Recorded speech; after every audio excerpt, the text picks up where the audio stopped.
MZs. I was in the MZ Riders Club. They were East German. And so my local motorcycle dealer, Ken Kent, he was an advocate in Fleet, Hampshire. He was an advocate of MZ, and rightly so. And another dealer who I use and known for years is Gordon Farley. He was in the six-day event team with Sammy Miller, Ken Heens. Oh, that's going back a while. It is, and Ken Heens. And Ken Heens' motorcycle is in the Sammy Miller Museum. Wow. Near Southampton. So if you want to ride down there 250 miles, you will be able to. On Coventry to Holyhead and back. Tonight? Yeah, so that's about 350 in the day. And you're using the A5 for that. Well, good luck to you on that. Yeah, A5 most of the way, yeah. Yeah.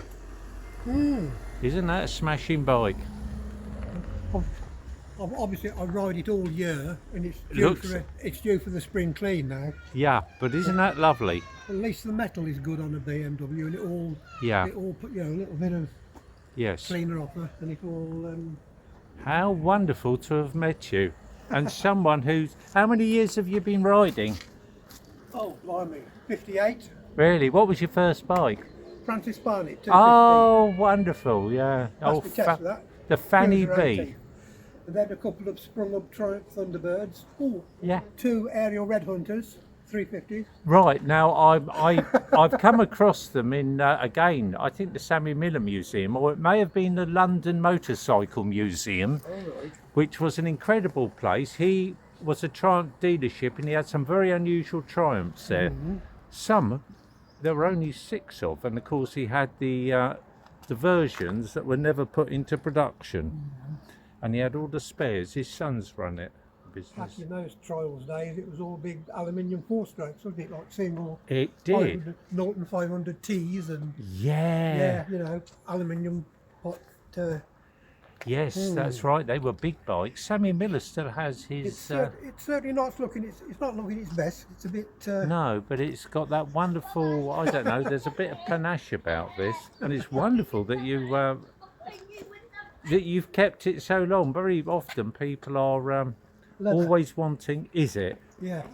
Were these the original side panniers? You'll note the high-tech closure device. I know, but it's very practical, and you can get a replacement anywhere. This one's done so much more miles than that one. The original strops not broken off this one yet. How lovely. This is absolutely incredible to see. And you've never seen another one in your 13 years of ownership. I haven't. And you've been looking avidly for them. Yeah. That kickstart's a beauty, isn't it? I love those. Wonderful. I was so disappointed when I bought mine, the R80, without a kickstart. That was I was so disappointed. I did want one, but the bike had never been used. Oh wow! But had about 4 owners.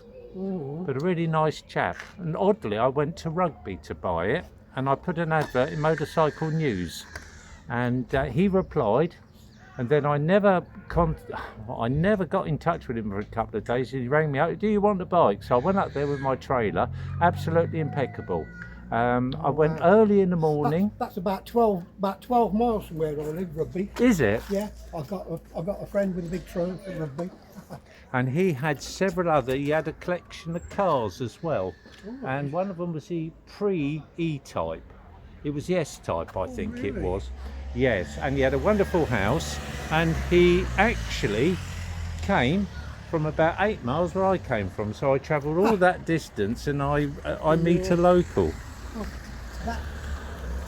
I've been when I first fitted that spot lamp. Yes.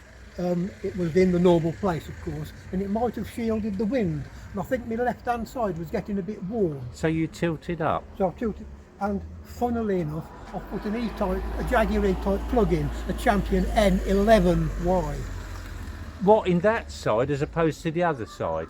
that side was getting a bit. I've got the wrong cylinder heads on at the moment, and the compression ratio is a bit high. Yeah, these are the later. Those covers are the later covers from the R. Yes, the really old was like the four-speed BMWs. They were sort of roundy. That's weren't they? right. Not sort of angular. Yeah, it was a Yeah. shame they introduced those They because were I the like. stroke 5 and stroke 6, and you're going back into the late 50s and 60s then, aren't you? You are, and that Yeah. carried on to the version prior to mine, I believe, but I'm not absolutely certain. I really have to find out more about BMW because Yeah. when I There's see a- this, I'm there's impassioned. There's a lovely book by Roy Bacon. Yes. Roy Bacon, something like BMW V8. It's like a 660 single, wasn't it? Depends which model. So Yeah. Now the very early one, and then I was at Vines in Guildford, and they had one there, but never be hardly used. Second hand. It was very unusual because it was an old bike. Nothing. It normally don't sell over 3 years, and it was about 2,500. I thought, oh, should I buy it? And I never did. I should have actually because they're a lovely bike, and with the Rotax engine, that's lovely. Sort of. You could just sit looking at it, couldn't you? The last of the MZs had a 500 Rotax 500 Rotax single. Was it with the large square alloy cylinder? That's the two-stroke you might be thinking Yes, of. I am. Because on- I saw oh, one the other day yeah. in an evening. That was in Birkenhead. The 5-speed MZ 250, about 5 days each way, Lovely. and she did. We cruised at 63 miles an hour, and I got back. I worked it all out, 63 to the gallon. The MZs were really, and there were also the Yawas. The Jawa, yeah, they were a little bit more agricultural, weren't they? They were Czechoslovakian, not quite the same quality. I had a brand new Jawa 350 with a sidecar. I think the sidecar was on the wrong Yes. side. Yeah. Yeah. From Mick Berrell at Northampton. So. Long time ago, long time. And of course, Dragon rallies. Oh, Yeah. And this Anyway. over 200. Please repeat the mileage, sir. Well, probably about 290,000, I would think. Oh wow, lovely. Getting on. Lovely. Getting on.